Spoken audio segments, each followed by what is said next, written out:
নতুন বছর আসতেছে, হ্যাপি নিউ ইয়ার। নতুন বছরে আমরা অনেকে পালন করি, পটকা ফুটিয়ে, গান বাদ্য বাজিয়ে, বক্স বাজিয়ে আমরা এই নতুন বছরকে পালন করি, কথা বলা ঠিক কিনা? এটা কখনো মুসলমানের কাজ নয়। নতুন একটি বছর আসলো, এই বছরকে আমরা গান বাদ্য বাজিয়ে, নাচ গান করে, পটকা ফুটিয়ে, অন্যভাবে ইহুদি খ্রিস্টান মতো কালচার করে এই বছরকে আমরা পালন করি।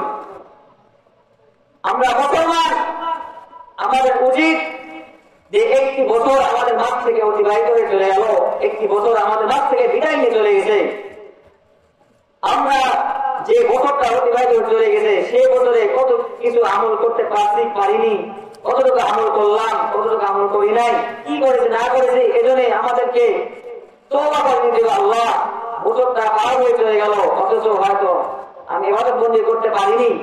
এই জন্য আমাদেরকে নতুন বছর শুরু করতে হবে নামাজ দিয়ে, কোরআন তেলাওয়াত দিয়ে আমাদেরকে নতুন বছর শুরু করতে হবে।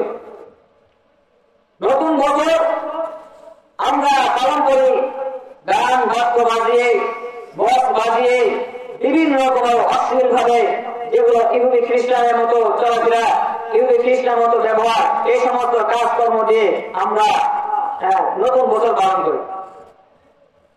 নতুন বছর আমাদেরকে পালন করতে হবে কোরআন তেলাওয়াত দিয়ে, নামাজ দিয়ে।